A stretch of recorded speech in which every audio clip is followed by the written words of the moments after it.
Alemania queriendo expandir su territorio para quedar cara a cara con uno de los ejércitos más grandes del momento y el que sería su rival por el resto de la Segunda Guerra Mundial, el ejército soviético, con el cual tenían rivalidades por ideologías y territorios que ambos bandos querían poseer, invade Polonia. Con esto los alemanes decidieron romper con el tratado que se esperaba que mantendría la paz entre las naciones y da paso a la invasión de un territorio que sería el detonante a los hechos históricos que conocemos hoy en día. La insurrección de Varsovia comenzó el 1 de agosto de 1944 a las 17 horas. Del lado polaco había entre 25.000 y 35.000 combatientes, pero los historiadores dicen que solo uno de cada 25 combatientes estaba armado. Los alemanes, por su parte, tenían un número similar de soldados, pero estaban mucho mejor equipados.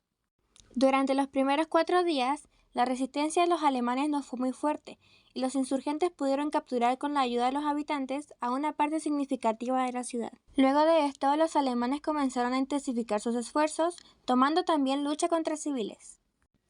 Armia Krajowa perdió progresivamente todas las partes confiscadas de la ciudad y se rindió el 3 de octubre. Sin embargo, el alzamiento polaco no fracasó de inmediato, y sus dirigentes representaban a un gobierno legal con el que Stalin no tenía intención de colaborar. Solo prestó una ayuda ficticia y un apoyo militar simbólico en el momento en que la derrota de la insurrección ya era del todo inminente.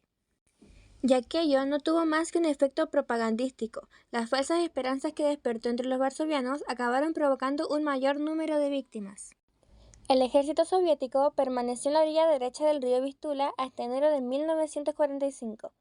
Al otro lado del río, los alemanes tuvieron mucho tiempo para aplastar el levantamiento, matando a entre 150.000 y 200.000 civiles e incendiando la mayor parte de la ciudad.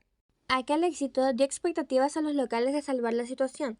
No obstante, a despecho de sus ilusiones, de los temores alemanes y de las sugerencias de los generales soviéticos, Stalin detuvo la ofensiva contra Varsovia.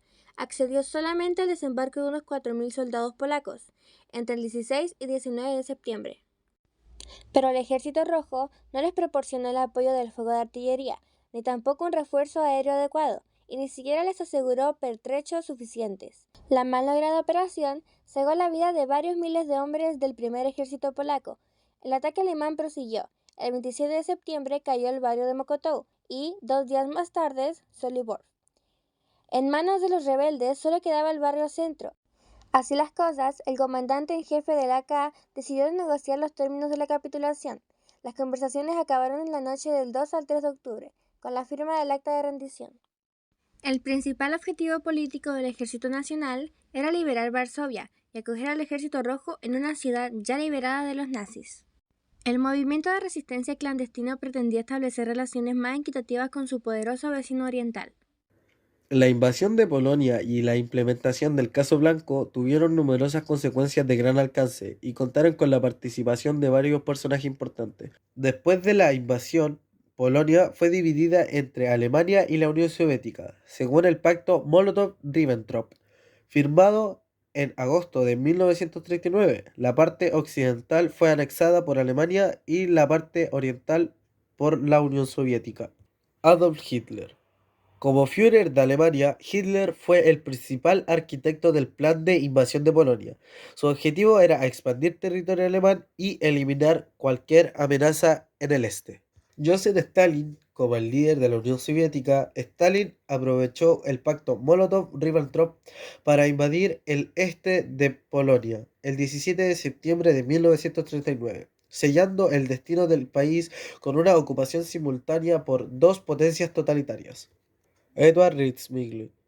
El comandante en jefe del ejército polaco, Ritzmigli, intentó organizar la defensa de Polonia contra la invasión alemana. Aunque superado en número y en tecnología, las tropas polacas lucharon valientemente. Władysław Sikorski. Un destacado líder militar y político polaco, Sikorski se convirtió en el primer ministro del gobierno polaco. En el exilio tras la caída de Polonia, jugó un papel crucial en mantener viva la causa polaca en el escenario internacional durante la guerra. Polonia sufrió enormes pérdidas humanas y materiales. Se estima que cerca de 70.000 soldados polacos murieron y los bombardeos y combates causaron la destrucción de ciudades y pueblos. La traición de Polonia, en referencia al pacto Molotov-Ribbentrop, y la invasión alemana y soviética ocurrió en septiembre de 1939. La Alemania nazi invadió Polonia el 1 de septiembre de 1939, mientras que la Unión Soviética invadió Polonia el 17 de septiembre de 1939. Estas invasiones marcaron el inicio de la Segunda Guerra Mundial. Después de 6 años de guerra, los aliados fueron incapaces de garantizar la independencia polaca, y Polonia pasó del dominio nazi al soviético. El gobierno polaco en el exilio fue apartado y las fronteras del país fueron redibujadas al antojo de Moscú. Además, la inacción de los aliados permitió al Ejército Rojo avanzar por Europa y establecer el control soviético en Polonia y otras partes de Europa Oriental. La Operación Tempestad fue el nombre en clave dado por los miembros de la Armia Krajowa y la resistencia polaca a una serie de levantamientos antinazis realizados a finales de la Segunda Guerra Mundial en las principales ciudades de Polonia, antes de que éstas fuesen liberadas por el Ejército Rojo Soviético. Consecuencias. La victoria de los alemanes en el levantamiento de Varsovia, unido a la falta de ayuda por parte de la Unión Soviética, marcó el final de la Operación Tempestad. Józef Stalin no permitiría que el gobierno polaco en el exilio regresara a Polonia, pues le convenía poseer un estado satélite próximo a los aliados del oeste. Stalin obligó a capturar y matar a todo el personal que combatía en la Armia Krajowa. Uno de los polacos asesinados fue Leopold Okulicki, uno de los líderes principales de la operación, el cual fue apresado por la NKVD en enero de 1945 y torturado por las fuerzas soviéticas tras ser condenado durante la farsa judicial del Juicio de los 16. Finalmente, fue fusilado la noche del 24 de diciembre de 1946 en la prisión de Butyrka de Moscú. La gran mayoría de los soldados polacos que combatieron en la Operación Tempestad terminaron en campos de prisioneros, siendo soltados en otoño de 1944. Los principales dirigentes y responsables fueron internados en prisiones o llevados a trabajar en gulags.